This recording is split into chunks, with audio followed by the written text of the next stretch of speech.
Welcome to the very first episode of Leading Life, Leadership in Every Area of Life podcast. I am your host, Mr. Saturn, and I just want to welcome you to the podcast in this very first episode. And I wanted to talk a little bit about leadership, and I wanted to do so by looking at the Wikipedia page on leadership.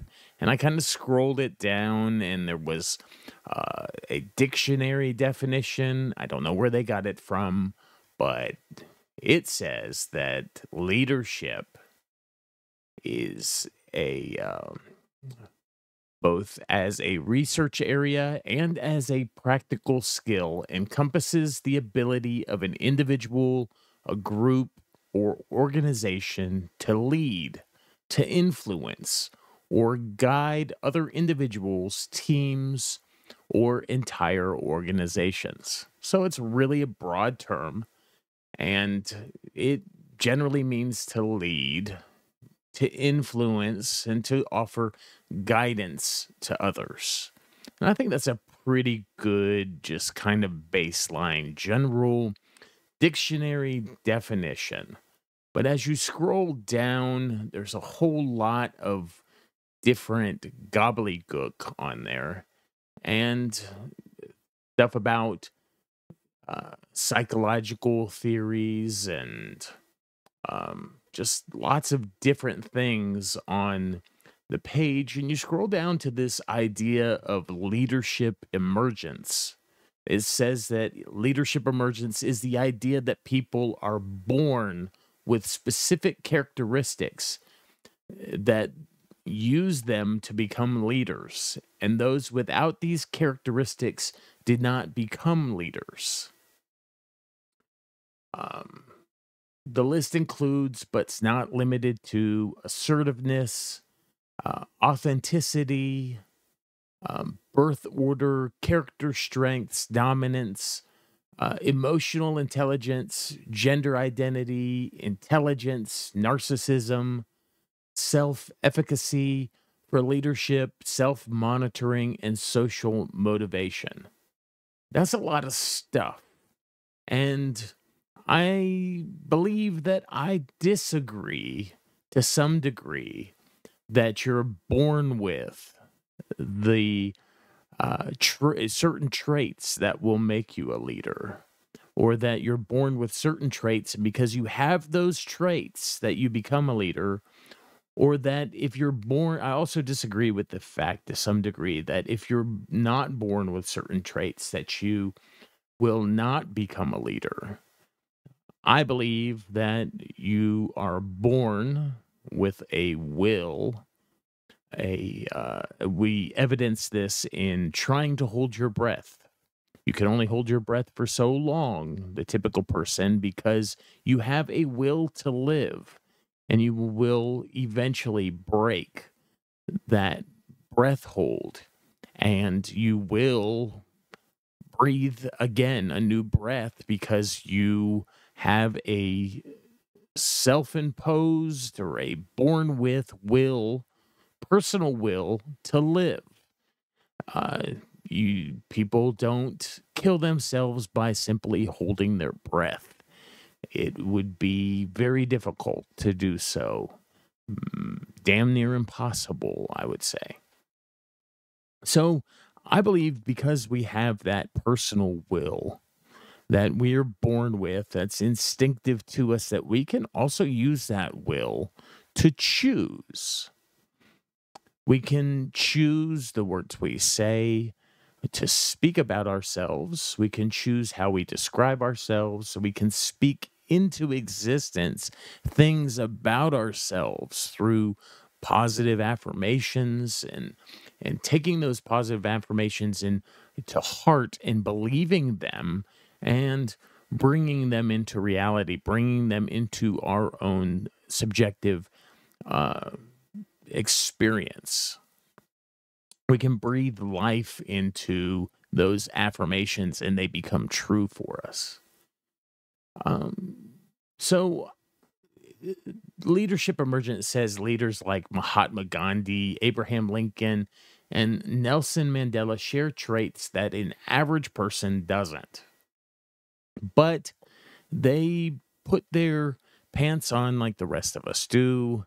They use the bathroom like the rest of us do. They weren't born.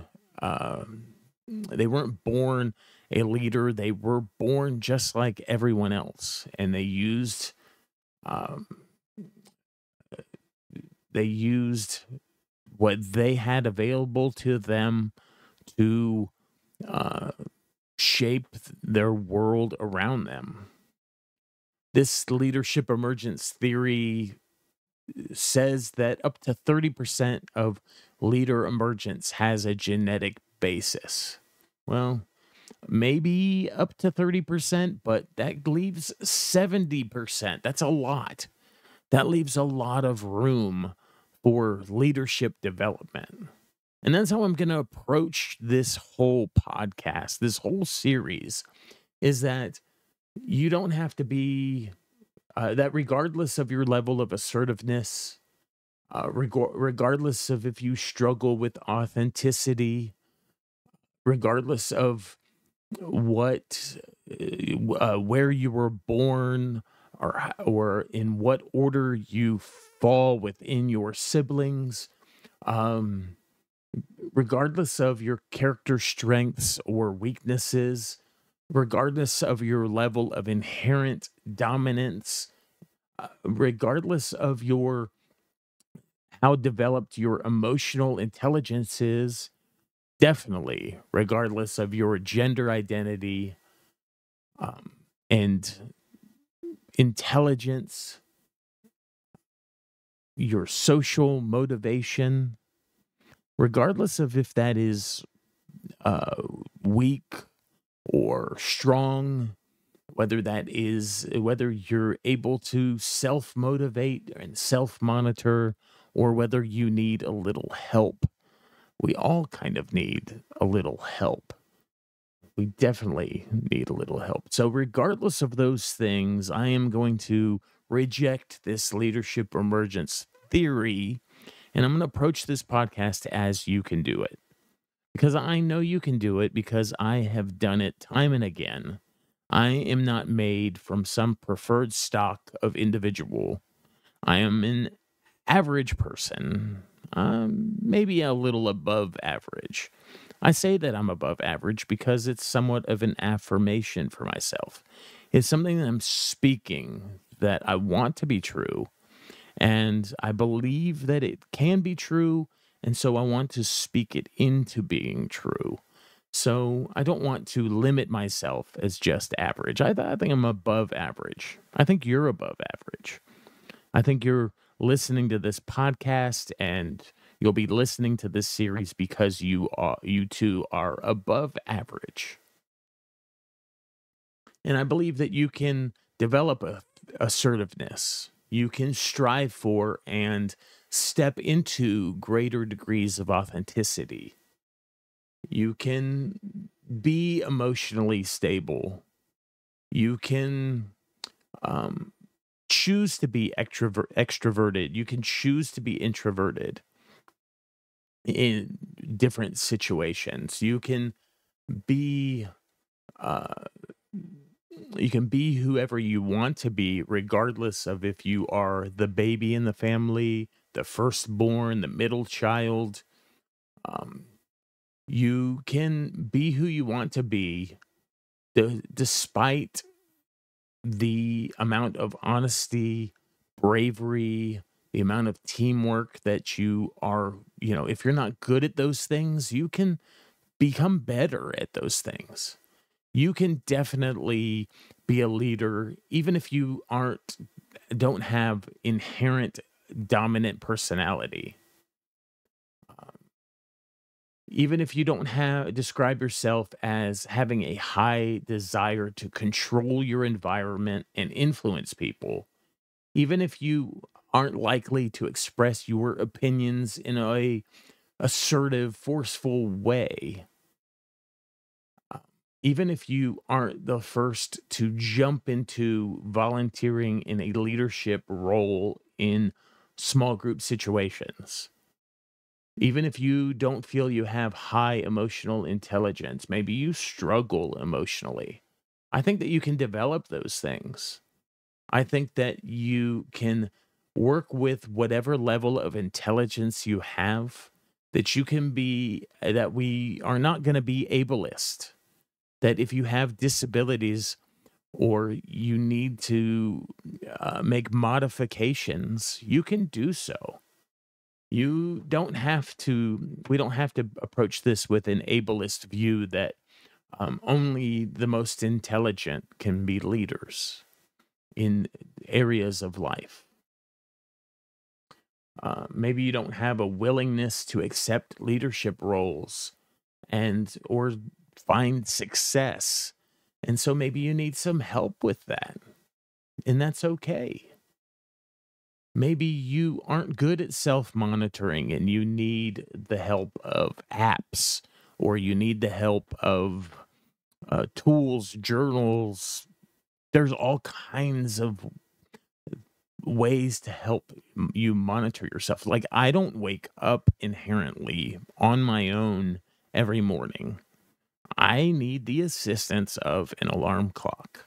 That may seem a little foolish that I would even mention that, but I need that help. And so sometimes I have to set two alarms because I am can be my own worst enemy and hit that snooze button too many times.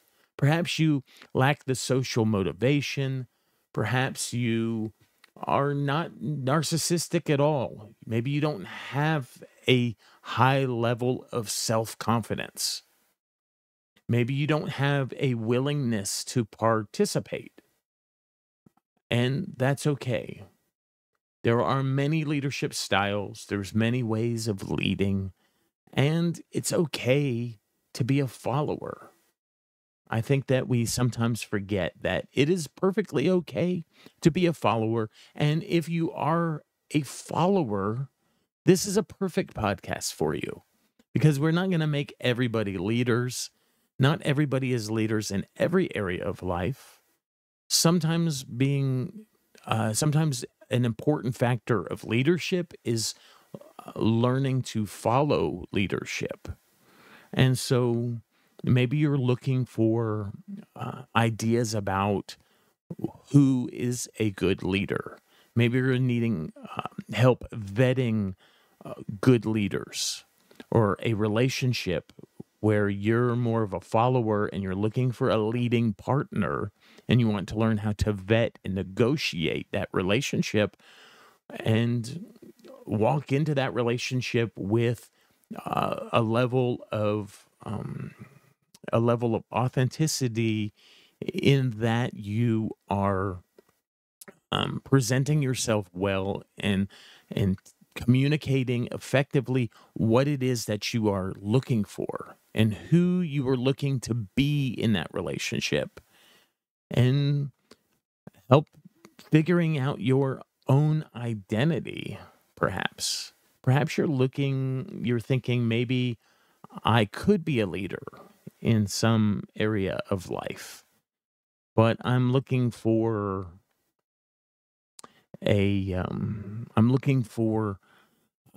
an idea of I'm looking for a vision for my own identity. Perfect podcast for you. So thank you for joining me. I want to keep it short. Don't want to make this an exhaustive uh, podcast. Want to try to keep episodes in a way where you can take the time to listen to them. I am Mr. Saturn. I am a leader in parts of my relationships, and I am a follower in other parts of my relationships.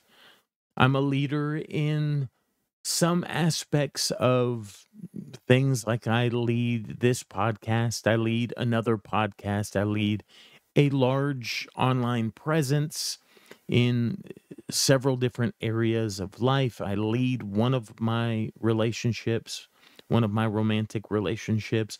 I lead in some areas of another romantic relationship, but I am a follower in other areas, and I'm a follower whereas in my profession, I am not high on the totem pole. So I am an effective follower and I am a leader in ways where I can lead.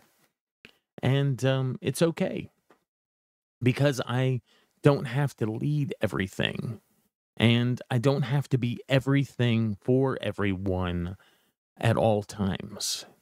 It's not necessary. Thank you for joining me for the Leading Life. Um, we'll have our online presence up soon with a Facebook page and other social media and ways for you to connect. And so look for those in future podcasts. I don't really have all of that set up at this point early on, but thank you for joining me for this Leading Life podcast. It was a joy speaking with you, and I will talk with you again soon.